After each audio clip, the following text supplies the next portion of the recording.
Buenas noches con todos. Es un placer estar aquí en mi casa, la UNI, y les quiero contar acerca de algo. En el mundo que conocí de niña, lo más cercano a un parque era este Pampón. Y a pesar de que eran espacios muy grandes, de día nadie lo estaba ocupando, pero de noche lo único seguro era que habían delincuentes o pandilleros que se peleaban entre sí. Y nadie hacía absolutamente nada. Todos estábamos en nuestras casas asustados, porque soñábamos que algún día podríamos vivir en otros lugares. Pensábamos que nuestro paso por nuestro barrio era de pronto que podía cambiarse y podíamos irnos a otro lugar. No había una apropiación del lugar donde estábamos. Y yo siempre me preguntaba si solo me pasaba a mí. Y no, con el tiempo, que no solo era yo, no solo era mi barrio, no solo era mi distrito ni mi cuadra, eran distritos de Lima, eran ciudades del Perú y hasta ciudades de toda Latinoamérica. Solo tenemos 3 de los 9 metros cuadrados que la OMS, la Organización Mundial de la Salud, recomienda para tener ciudades saludables. Y lo más preocupante es que el 80% de estos espacios que existen están en estado de abandono. Esto, más o menos, son 56 millones de áreas verdes en estado de desuso, abandonados, que más o menos, si lo comparamos con algo que conocemos, son 5.000 canchas de fútbol.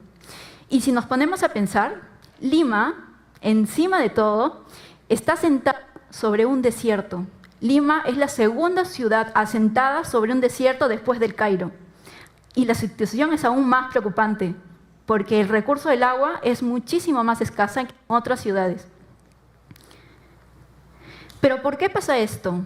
Primero, porque todos los parques que están en la ciudad de Lima, los parques que se diseñan, se generan sin que a nadie nos consulte cómo quieres tu parque. Se hacen con diseños que están preestablecidos. Y no solo eso, sino que las especies que se plantan en esos espacios no son apropiadas para nuestro clima ni para soportar las sequías. Y aparte de todo esto, el uso de la cisterna como riego es realmente un desperdicio de agua. Y no solo eso, sino que mata las pequeñas plantas que pueden estar creciendo. Por eso que muchos de los municipios no toman en cuenta o no creen prioritario tener áreas verdes. Ahora, imagínense que para la creación de un parque, a las personas se les consulte cómo quieras que sea su parque. Pero además se planten especies nativas de la zona, es decir, nativas del desierto, que puedan soportar las sequías. Y además que estas plantaciones, que sean hermosas, que generen la área verde, que puedan generar un riego sostenible y que puedan tener un parque hermoso y verde todo el año, se planten especies comercializables.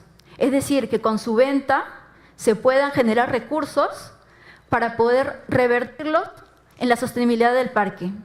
Es decir, especies que pueden ser vendidas y con lo que se genera se puede generar el riego tecnificado, se puede hacer el tema de la podación, se puede generar muchísimos recursos.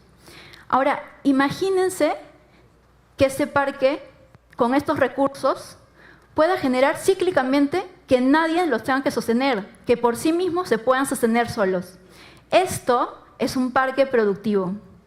Ahora, imagínense que este parque productivo pueda generar otros parques productivos en el tiempo, que pueda ayudar a la creación con sus recursos a que más áreas verdes se creen, pero que se conecten en las personas y las comunidades, replicando lo aprendido en uno para que puedan llevar a los demás. Para poder hacer esto, nosotros teníamos que buscar un espacio verde. Un espacio verde, pero que estaba en estado de abandono. Y bueno, nosotros hicimos un mapeo y la lista era interminable. Pero teníamos que tener 2 características. En primer lugar, que estos espacios debían llegar a la mayor cantidad de personas, es decir, a la mayor cantidad de vecinos que estaban alrededor y eran parte de la comunidad. Y en segundo lugar, necesitamos que la población esté organizada. Por eso llegamos a El Salvador. Villa El Salvador ha sido un distrito que ha sido invadido de manera planificada, es decir, se llegó con los planos y espacios para para los parques existían, pero se necesitaban espacios para otras cosas, entonces las prioridades empezaron a ampliarse. Villa El Salvador, además, tiene una fuerte conexión con la población. Las juntas comunales trabajan de manera en conjunto y son los mismos pobladores que han hecho en algunos casos sus pistas o sus veredas. Entonces, por eso llegamos a Villa El Salvador. Y el lugar que escogimos es un lugar muy especial, porque fue el lugar donde mi socio Félix creció de niño. Y nuestra primera llegada fue una persona valiente que nos ayudó a conectar con toda la comunidad. Así que llamé a mis amigos, a Daniel y a Sisi, empezamos esta aventura.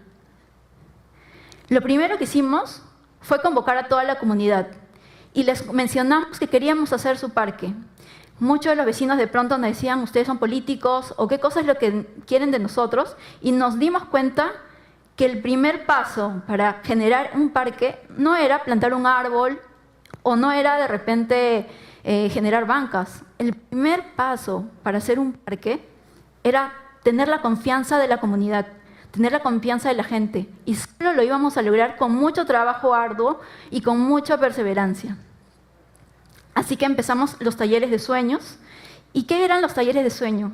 Era generar que los mismos vecinos puedan soñar su parque, puedan soñar qué es lo que quieren dentro, soñar cómo quieren sus bancas, cómo quieren sus pistas, cómo quieren sus veredas, cómo quieren sus mobiliarios. Y también mapeamos lo de vulnerabilidades, el taller de peligro, para conocer cuáles eran los peligros principales. Por ejemplo, dónde es que se acumula el desmonte, dónde se acumula la basura, dónde está la mayor cantidad de gente que empieza a hacer cosas terribles dentro de estos espacios. Y junto con toda esta información creamos un diseño. En el 80% de los espacios los generamos junto con los vecinos, con árboles nativos, con zonas para jugar, un árbol como un parque normal. Y en el 20% lo volvemos un parque productivo, a una especie que pueda ser comercializable. Y una de las primeras especies que hemos utilizado es el bambú. Y ustedes se preguntarán, ¿por qué el bambú? Bueno, para empezar, el bambú no es un árbol, como muchos lo pueden pensar, ¿no? El bambú pertenece a la familia de las gramíneas, es decir, es la familia de los pastos, es el pasto más alto del mundo. Y el bambú genera infinidad de propiedades. La primera es que se regenera rápidamente. En solo 4 años uno puede tener plantaciones hasta de 20 a 30 metros de alto. Puede llegar a reforestar todo un bosque de un solo, porque se regenera a través de los rizomas. Es decir, el bambú, a diferencia de un árbol, no crece hacia arriba, sino crece hacia abajo, a través de sus raíces, caminando y saliendo otro bambú bebé. Y el bambú bebé cada vez es más gordito que el bambú padre. Entonces, en un bosque, por ejemplo, si nosotros observamos un bosque de bambú, los bambú más gorditos son los más tiernos. Pero no solo eso, además de poder mejorar la biomasa del parque, es decir, genera los suelos fértiles, el bambú lo que hace es que se puede utilizar para infinidad de productos, desde telas, desde comida, a cuadernos o viviendas, porque la especie que utilizamos es la Guadua wistifolia, el bambú latino, oriundo de Latinoamérica. Así que comenzamos con que los vecinos pudieran adoptar un bambú y pudieran encariñarse con ellos. Les pusieron nombre, los cuidaron, empezaron a compartir entre ellos sus experiencias. Y lo que generó es que vecinos que hacía 30 años vivían en el mismo lugar, era la primera vez que conversaban, la primera vez que se saludaban, que conversaban juntos y de pronto que se hacían amigos. Empezamos con las jornadas de limpieza, pero aquí nos dimos cuenta que además del desmonte que había dentro de los parques, hacía 10 años en este espacio, y muchos de Villa El Salvador y de repente en otros distritos, la municipalidad había enterrado muchos camiones de desmonte dentro del parque. Es decir, lo que nos tenía que tomar casi un mes, nos tomó 4 o 5 meses.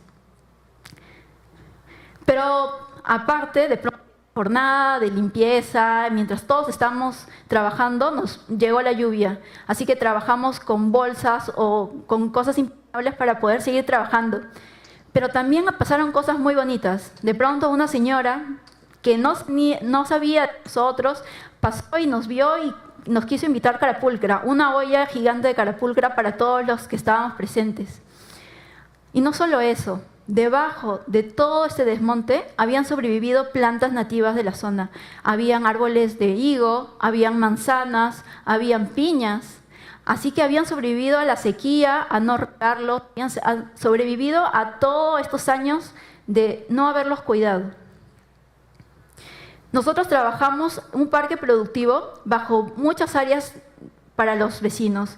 Ellos han pedido, por ejemplo, anfiteatros, zonas para jugar, zonas para los niños. Existían ya huertos urbanos que ellos mismos habían plantado muchísimos años antes. Así que se conservó absolutamente todas las áreas verdes que ya existían. Pero se enmarcó todo bajo 3 líneas de diseño. Espacios para el arte, espacios para el deporte y para la aventura. Teníamos anfiteatros, teníamos visitecas, zonas para juegos, zonas para trepar. Y lo primero que se generó fue los árboles nativos. Árboles como el moy, el palo verde, el jacarandá, que son justamente para zonas áridas como en las que vivimos. Y no solo eso, sino todos los vecinos eran parte de esto y se empoderaron para seguir trabajando juntos. Así que empezó a trabajarse el nodo comunal. ¿Y qué era un nodo comunal? Bueno, era un grupo de vecinos elegidos por todos y eran los encargados de transformar este bambú que habíamos plantado en el 20 parques y lo podían comercializar. Ellos eran los encargados de poder comercializarlo, venderlo a una empresa cualquiera o poder utilizarlos ellos mismos.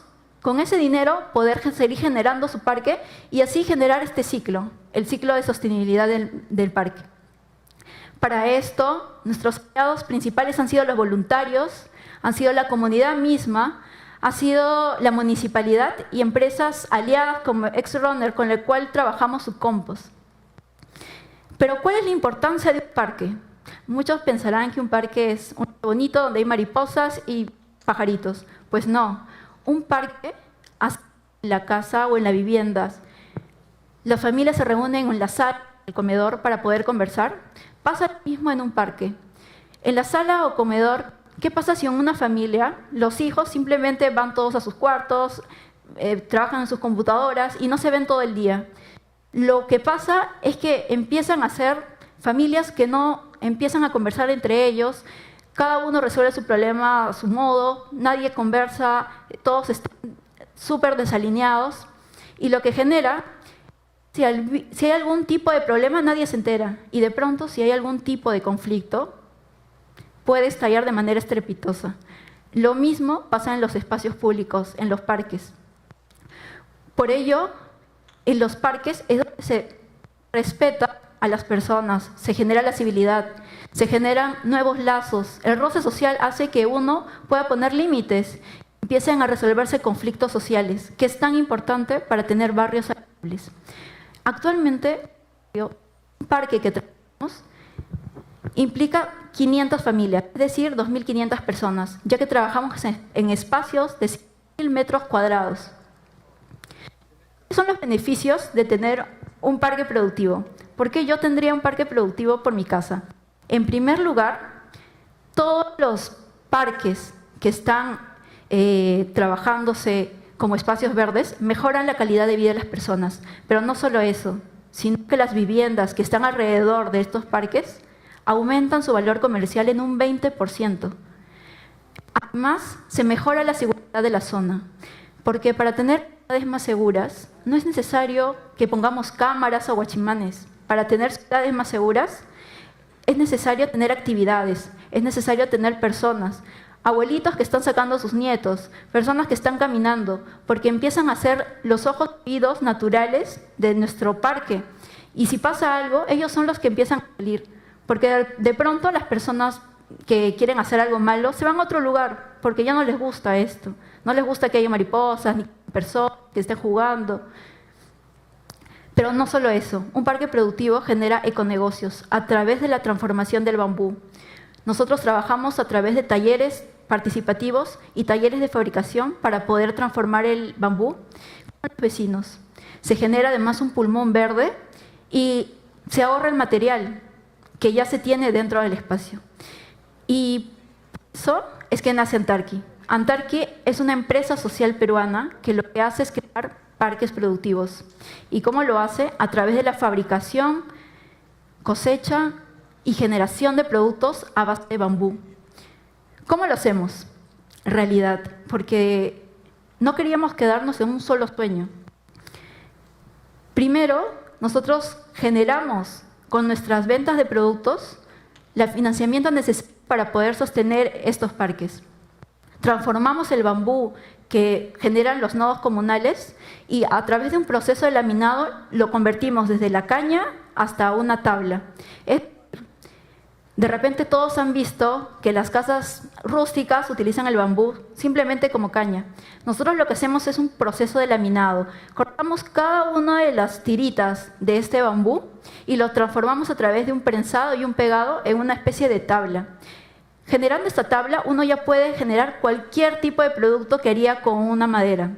Y lo combinamos con la fabricación digital. Y nuestro primer producto ha sido los lentes de sol. Y muchos se preguntarán, ¿pero por qué lentes de sol? Teníamos muchísimos otros diseños de muebles o algún tipo de artículo de repente de la casa. Pero nosotros necesitábamos un producto que uno lo pueda llevar en su día a día y que además sea un referente para mostrarlo en tu trabajo, para mostrarlo con tus amigos, con un selfie, y ayudaba muchísimo a transmitir el mensaje, a diferencia de un mueble que de repente lo tienes en tu casa y solo lo ve la familia o las personas que te visitan. Y se acuerdan que las áreas verdes las trabajábamos bajo 3 líneas de diseño. Bueno, los parques lo trabajamos justamente bajo esas 3 líneas de diseño: la línea artista, la línea deportista y la línea aventurera. Pero ¿cómo hacemos esto posible? Les cuento que yo he vivido entre maderas, entre lijadoras, entre trabajadores que transformaban, porque tengo una herencia de mi papá que ha trabajado la madera por muchísimo tiempo, casi 40 años. Y por eso pudimos transformar, que la industria de la madera pueda transformar a generalizar y poder transformar la industria del bambú. Además, que gracias a mi socio que trabajaba en la fabricación digital, pudimos combinar ambas cosas, la fabricación tradicional con la fabricación digital. ¿Y cómo hacíamos escalable esto? Porque obviamente es una idea bonita y todo, pero ¿cómo es que podíamos llegar a vender más? Porque nosotros realmente lo que queríamos hacer es un mayor para crear parques productivos, para poder generar todo lo que podamos ayudar de manera muy directa, que se pueda llegar a más personas, que se puedan hacer más talleres, que se puedan comprar más plantas, que se puedan implementar más cosas. Obviamente necesitamos financiamiento. Y para ello teníamos que tener alguna forma de poder escalar la venta de los productos. Una de las cosas que hicimos es generar puntos de venta en todo Lima. Tenemos puntos de venta en Lima y en Arequipa. Y luego empezamos a trabajar ya exportando a Europa para poder generar un mayor alcance. Y nuestro primer punto de venta propio recién lo vamos a inaugurar este 28 de noviembre en el Jockey Plaza. Así que es un punto para poder generar muchísimo más impacto, porque necesitábamos poder crecer más. Y para poder crecer más teníamos que vender más, porque nosotros somos una empresa social. Somos un híbrido entre una ONG y una empresa normal. ¿Cuál es nuestro sueño? Poder generar que en 5 años podamos tener 10 parques productivos que estén conectados entre sí y que se pueda transmitir toda la información y se pueda compartir lo que hacen dentro de estos parques. Sobre todo, todos los conocimientos que se transmiten y poder pasarlo de parque en parque. Y sobre todo, pasar de los 2 metros cuadrados de área verde que tenemos a los 9, que es lo mínimo que necesitamos para tener ciudades saludables. Yo no les había contado, pero Antarqui es una palabra aymara, es una leyenda de un niño que sueña con volar y que le pide ayuda a las fuerzas de la naturaleza para poder lograrlo. En sí, todos tenemos un niño dentro que sueña, todos tenemos Antarqui. Porque al final no se trata de un parque, no se trata de un lente, no se trata del bambú, se trata en realidad de las personas, del amor que hay entre ellas, de ser solidarios, de luchar por nuestros sueños y poder transmitir la información y compartir todo lo que sabemos. Se trata de ver el mundo de otra forma. Se trata de ser felices. Gracias.